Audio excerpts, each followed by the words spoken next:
and welcome to the HistoryExtra podcast from BBC History Magazine, Britain's best-selling history magazine.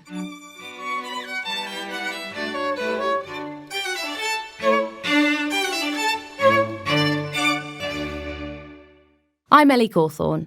Today's podcast features a conversation with the American historian Jill Lepore. Jill is Professor of American History at Harvard, and she's also a staff writer at The New Yorker.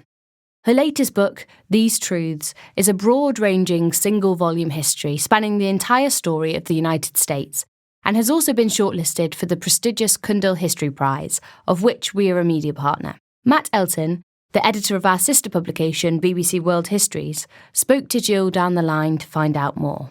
The first thing to say really is writing a single-volume history of the US is quite an ambitious thing to do. What questions or kind of goals drove you to do it, I suppose?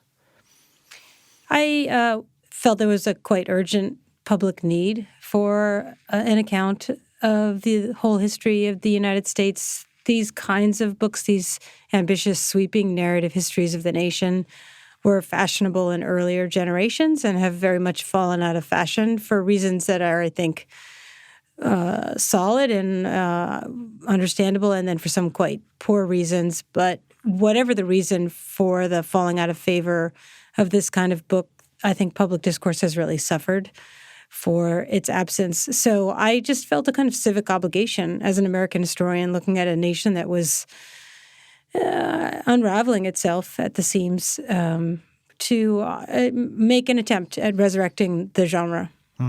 You say that the nation was kind of unravelling itself as you saw it. What period were you writing this history during? And did the events happening in the news shift how you wrote it or how you approached it? Well, much of the work in the book and the research on which the book is based is work I've done for the last 30 years as a professor and as a researcher and writer of American history. So the book draws on a lot of my own historical scholarship and a lot of, my reading of the incredible revolution in American historical scholarship within the academy that has informed my teaching for the last 3 decades. So it's a book that is very long in the making. It's an attempt to really pull together scholarship of almost really a half century. This is the last time these kinds of books were written was a very long time ago. So in that sense, it's a book that has been gestating for quite a long time. I actually started writing it in 2014. Writing, this book per se, outlining it chapter by chapter and writing it. And a lot happened in the years, I wrote it 2014, 2015, 2016, finished it in the middle of 2017.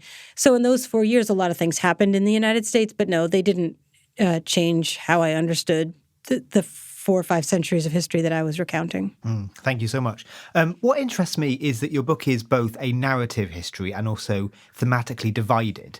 How do you think that structure is a useful prism through which to understand US history? Well, the book is pretty relentlessly chronological. I write chronologically. I teach chronologically. I think historians who work with other organizing apparatuses usually are kind of pushing a ball uphill. I mean, chronology is like gravity, and I think you fight against it at your peril as a historian. So the book is relentlessly chronological, and I also, all things considered, wrote it fairly quickly, rushing through time, as I wanted the book to have a kind of headlong read. As for readers, I wanted it to feel like a page-turner. So it is, as you say, it's a narrative history. I tell a story, but the story is told chronologically and yet also organized thematically, because it's not, there used to be in antiquity these great timelines of history that would be compiled, right? Sort of a list of events, and these were to be studied. It's a kind of antiquarianism, right? To make a list of things that happened.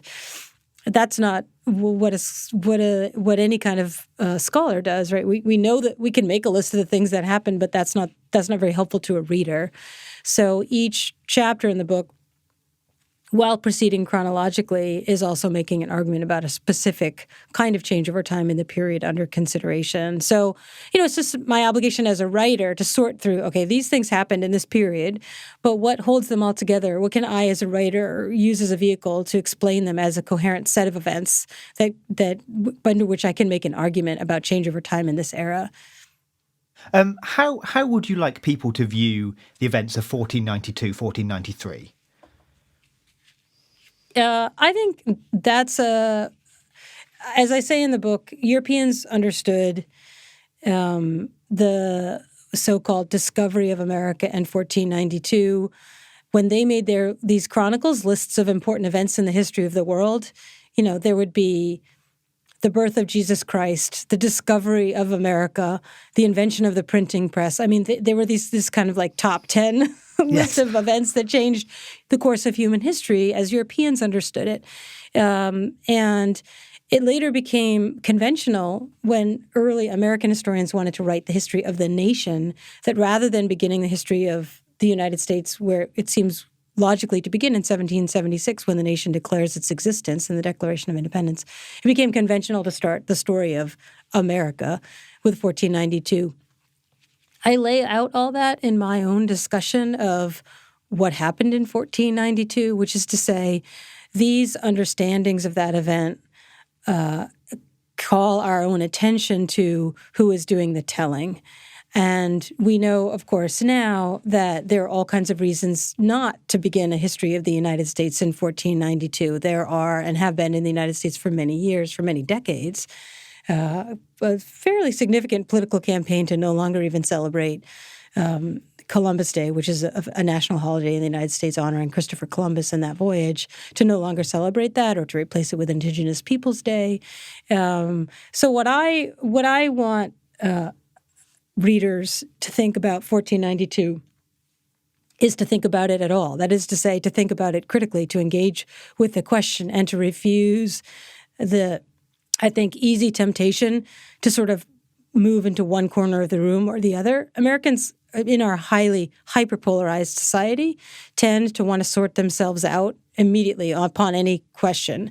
So, either you believe that Christopher Columbus was a hero and 1492 is a really important date and we should be celebrating Christopher Columbus on Christopher Columbus Day, or you believe that Christopher Columbus was a genocidal murderer and we should no longer even speak his name and we should celebrate only Indigenous Peoples Day. Like as if this sort of catastrophic either-or thinking that plagues American public discourse is extraordinarily damaging to humanistic inquiry, right? Neither of those positions is defensible on any kind of evidentiary grounds. Right? Like neither of those things is true in the sense that it is unquestionable. Those are both highly ideological political positions. So the first chapter of this, 1,000-page history takes pains to consider what that controversy actually means and what is the scale of the loss of life? What is the scale of that genocide? Really wrestle with those numbers and also to think about individual people and their lives, not to just kind of submit to the kind of waving of a political opinion about that, but to conduct an inquiry into that and to think about what it is about why Columbus left such a legacy, what it is about the technology of writing and his use of that technology from the moment that he spied land that has shaped and informed our understanding of this history for centuries. To turn to your first section subject then, which is the idea, you write that Americans have become so divided that they no longer agree, if they ever did, about what those ideas are or were. What's your take on what those ideas were then? So, as I lay out in the book, which is called These Truths, the nation was founded on these three self-evident truths, the claims about natural rights and popular sovereignty and the consent of the governed. And we, kind of mumble through them as Americans most Americans can recite some piece of that. We hold these truths to be self-evident, that all men are created equal, that we are endowed by our Creator with certain inalienable rights, and among these are life, liberty, and the pursuit of happiness. What those terms mean is by no means clear, I think, to most people. And what the first quarter of the book does is not take those ideas as self-evident, but understand where they came from, excavate their history and their origins. Because I think there would be some Americans who would say these ideas came down from the heavens, like the Ten Commandments came to Moses on Mount Sinai, but they didn't. These ideas, especially the idea of political equality and especially the idea of natural rights, emerge out of a crucible of tremendous violence, out of the atrocities of conquest and enslavement in particular, in which enslaved peoples, conquered peoples, asked again and again and again, asked Europeans, indigenous peoples and Africans asked Europeans, by what right have you taken our land? By what right do you take our labor? By what right have you stolen our lives? And it elicits among Western European political philosophers a whole new discourse of rights and a whole new consideration of the natural state of humankind and the origins of order and government. It is this very, the scale of these atrocities itself is a kind of catalyst to a new kind of thinking. And I think it's just quite important to reckon with that. That isn't to say that is actually a different way to think about the nature of violence and political violence and the origins of ideas about liberty and equality and rights, and to understand how tangled up they are in experiences of oppression, and yet how emancipatory they are. Rushing through, because there's so much to cover in such an amazing, sweeping book, we turn to the American Revolution.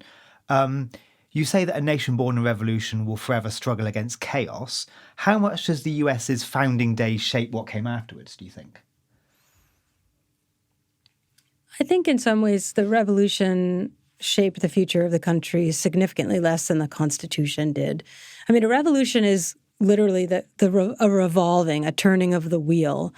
And Americans understood their revolution as a revolution that needed to stop. And in particular, they looked to France, whose revolution did not stop, and the wheel kept turning. The revolution got bloodier and bloodier and more anarchic. In the United States, after the revolution, there was which was itself quite radical, there was an extraordinary amount of momentum to stop the wheel from turning anymore and to kind of right the political order. And that momentum was all that was what led to the drafting and then the ratification of the Constitution in 1787. The Constitution is not radical in the way that the revolution was radical. The Constitution looks for stability. It's radical in the sense that it is an entire rejection of aristocracy.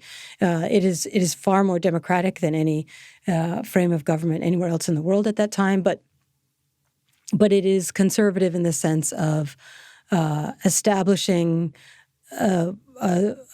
three branches of government, of course, along the order of the mixed constitution in England, that looks for stability in distributing political power across groups. To what extent did the authors of the Constitution draw explicitly on history? They all believed that it was essential to study history to even consider yourself as eligible for public service of any kind.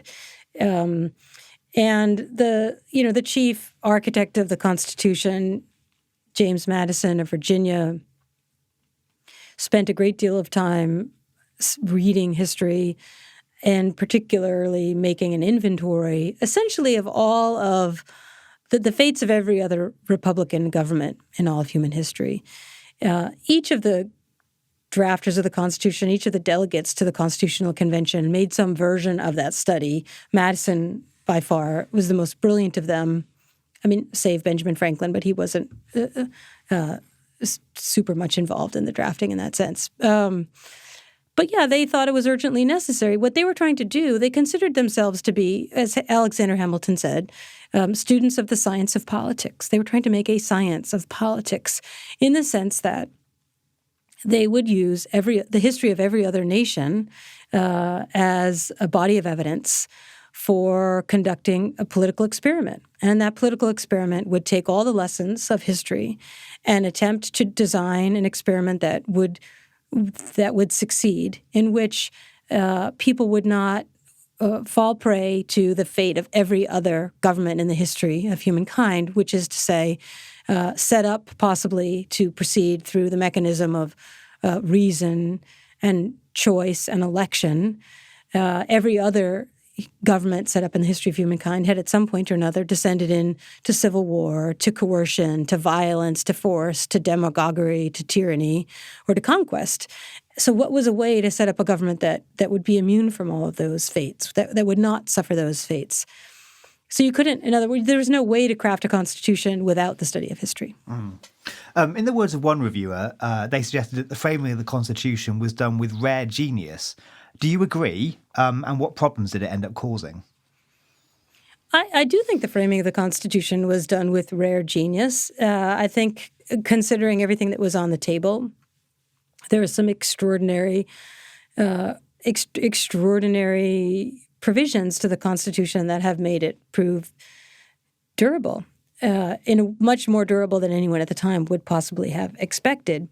But I also agree with the former Supreme Court Justice Thurgood Marshall, who was first African-American Justice of our Supreme Court, who in 1987, at the bicentennial of the Constitution, refused to be involved in the pomp and circumstance and the hullabaloo and the rallying and the celebrations and the veneration of the Constitution. And he gave this quite beautiful speech in which he said, the Constitution sanctioned slavery. The Constitution failed to engage with, in any meaningful sense, with the sovereignty claims of Native peoples.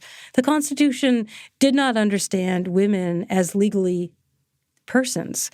So you can't just celebrate it as if it is a sacred document, divinely inspired. Sure, there's a lot of genius in it, but it was flawed from the very start. And what Marshall said in 1987, 200 years after the Constitution was drafted, is that what he wanted to celebrate was the history ever since. That is to say, the history of Americans struggling to realize the promise of the Constitution.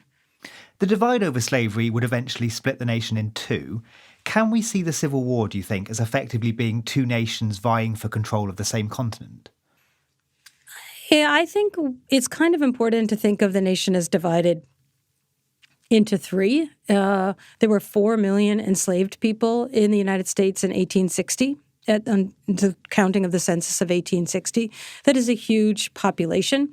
And although those people were not politically empowered in any way, they were unfree, they do, I think, it's important to understand 4 million people as a body politic. That is to say, even as a political party, a disenfranchised political party, but essentially as a political party that forms a union with the federal government, the union itself, in opposition to the Confederacy, the seceding Southern states.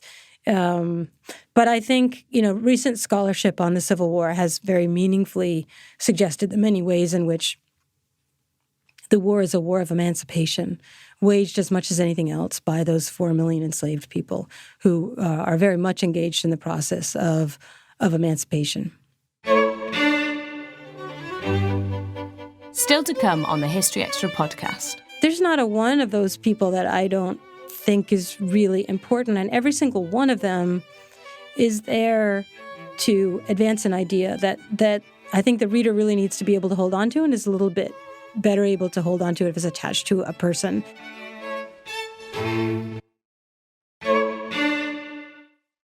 Something your book does really strongly is draw out the stories of individual people and their voices. Are there any that particularly stood out for you, or whose stories you think have been underserved in the past? Well, the book is chiefly a political and intellectual history. There's a lot of other kind of history that I paid a lot of attention to and that is central to my argument and my storytelling. I spend a lot of time with religious history. I spend a ton of time in the history of technology, especially technologies of communications. But again, it's chiefly a political history and an intellectual history. And a lot of that is fairly heavy lifting. So the way I dealt with that was to have the big ideas and the big political movements that I was attempting to chronicle be explained by way of characters. So the account is a really long history, but it's really animated by people, by characters who we get to know, what they look like and what they sounded like and where they were born. And maybe someone had 6 fingers and someone else had blue eyeglasses, and like people that you could kind of picture and remember and attach yourself a little bit, because these are people that held important ideas or were involved in important political movements. And there's not a one of those people that I don't think is really important. And every single one of them is there to advance an idea that I think the reader really needs to be able to hold on to and is a little bit better able to hold on to if it's attached to a person.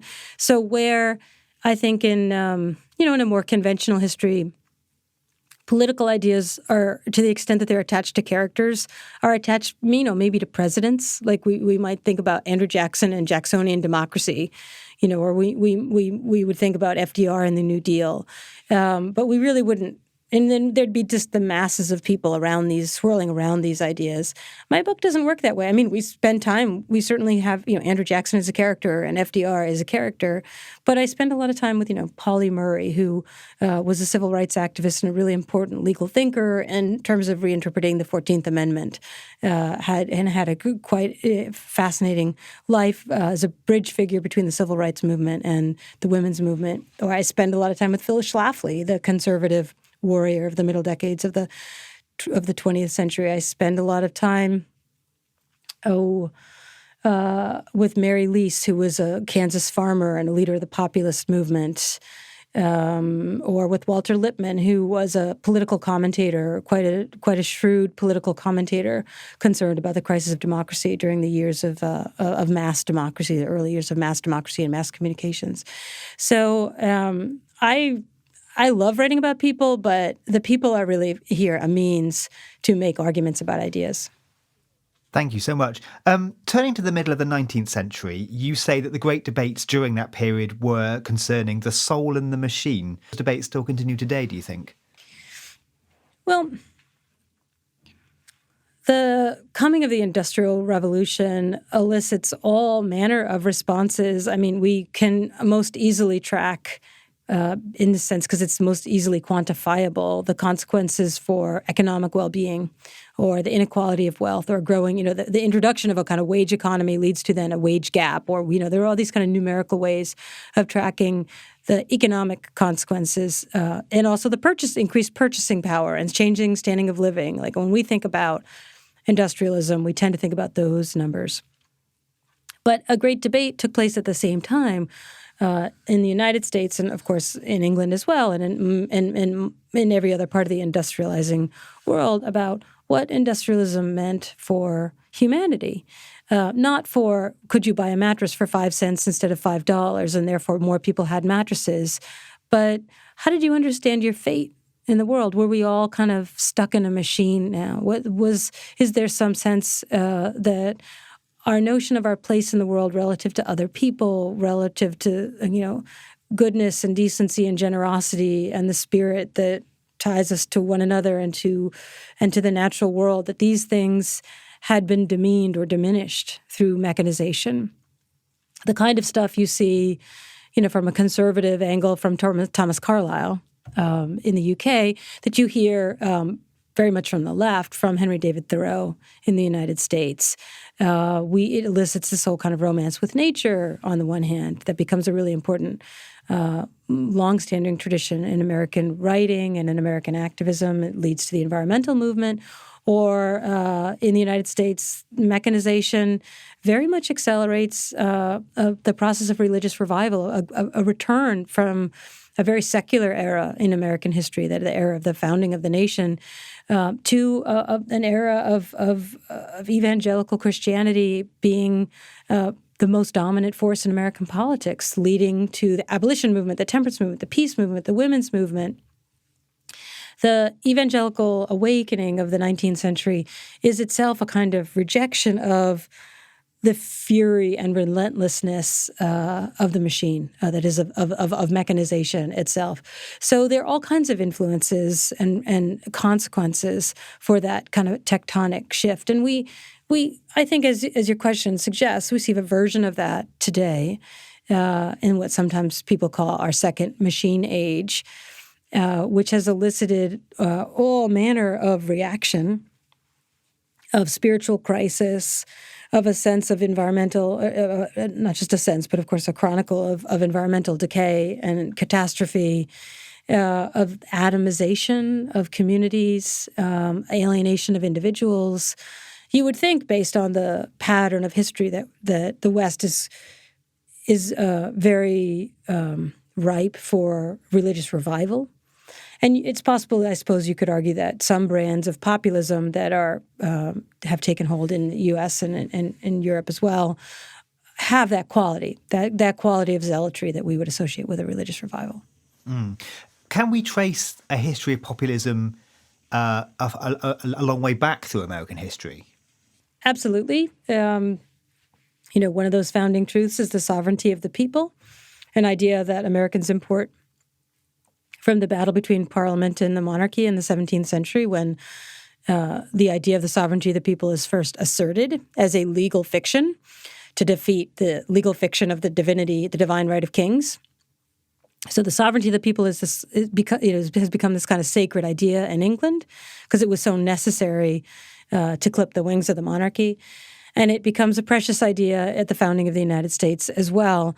What it really means is not entirely clear, but populists will always take hold of that idea and make political claims that they are finally allowing for the expression of the sovereignty of the people. In the United States, populism doesn't have any natural affinity with any position on the political spectrum. For most of the 19th century, populism was very much a left-wing movement, a critique not so much of government, but of corporations and of the power of, say, railroad companies and banking, big banks, and the way that they left the people powerless and had essentially denied the people of their franchise. Of course, beginning with the Tea Party movement, really here in the early 21st century, populism has been very much a movement of the right. Moving from populism to the role of the mass media, how much do we need to understand the role of the media and of communications more generally when we think about the history of the US? I think it's very useful to have a few more data points than, say, the last 5 minutes, which is, I think, what most of us walk around with in our head, or maybe the time horizon that most of us carry around in our head about the influence of technologies of communication on political arrangements maybe begins with the first iPhone or with the founding of Facebook. These are developments of the last 15 years. I sought in this account to offer a time horizon that begins in 1492 with Christopher Columbus and his quill and his journal of printed, of paper, on which he writes down what he sees and what he wants to report to the King and Queen of Spain. That technologies of communication are and have always been crucial tools for the exertion of power. They have been tools both of tyrants and of democrats, of people seizing power from tyrants.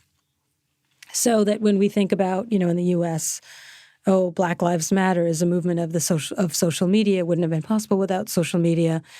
There are analogs throughout history that have that kind of emancipatory utopianism to them. Frederick Douglass in the 19th century, an escaped enslaved person who became a famous orator and one of the most important statesmen of the United States in the 19th century, believed that photography would end slavery. That in the same way that sort of Black Lives Matter advocates think that social media and posting images of police brutality has this, technologically carries this political capacity to upend existing political arrangements. Douglass thought that about photography, that if people could only see Black men and women as they truly are, the way that a photograph captures you, as opposed to a racial caricature, which is really all that Americans had seen, white Americans had seen, that this would be kind of irrefutable evidence of the equality of all people. So there are all kinds of moments in American history where I linger over the consequences of technological change. I spend a lot of time with the weekly newspaper versus the daily newspaper versus the newspaper that can report news by telegraph across the continent versus the origins of the radio and the federal broadcasting system and the rules and regulations that oversaw political communication under the broadcast era that bridges radio and television, and then looking to the rise of cable news in the U.S. in the 1980s and 1990s, down to the internet and social media. But that if you have that much longer, if you stretch out the history like taffy to as long and thin as it is, you just have a much better sense of the patterns over time, the streaks across the taffy. Are there any episodes in US history that you think aren't properly understood, particularly outside of the US?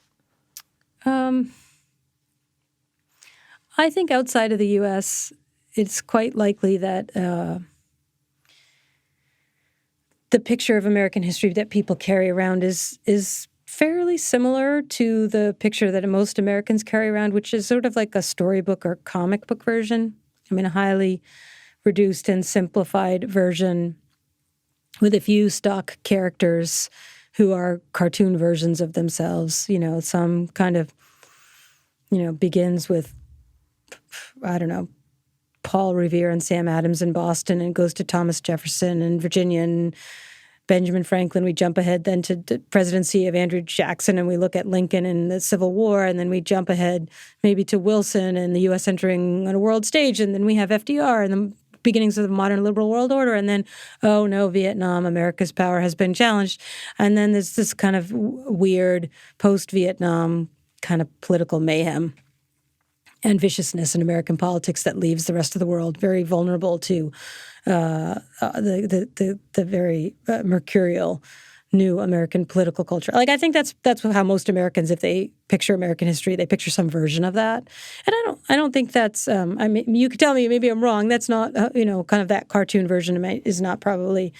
Maybe that's too cartoony for what you think people carry around in the UK. But I think that misses most things. It's not that it's wrong. It's just, in England, kids used to have to memorize the monarchs, right? I mean, maybe you did still as a kid. You had to commit the list to memory. As if that I didn't, luckily, because I would have been terrible at it. But yes, but as if that little spine, from, I don't know, maybe you start with King John and Magna Carta or whatever, and you go forward down to Elizabeth II. What does that actually tell you? It's like the names of the kings. I don't know, like that. You've got the spine. It's this argument that is an important element of the of the body, but you're missing all the flesh, and you're missing the vertebrae, and you're missing the head. Like, you're missing everything. Yeah. I just don't think that. And I don't think, unlike a nation like Germany, which has, now and has had for several decades a whole tradition of reckoning with the past, and a sense that ordinary Germans carry around with them on their shoulders the burden of the nation's past. Americans don't have that. So the nation is, our history is burdened with atrocity and inequality and hypocrisy. But our history is also lifted and buoyed by acts of great heroism and courage, by ingenuity and invention and leadership.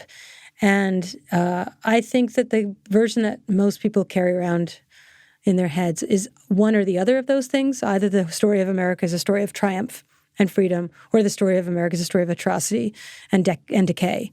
And neither of those is true. That's another sort of either-or proposition that just can't withstand close inspection. And the trick of actually, caring about history is trying to reconcile those two different accounts and weigh them both and find the uneasy path forward all the same. Are there any stories in this book that you would have liked to include but you didn't or you couldn't? Oh, yeah.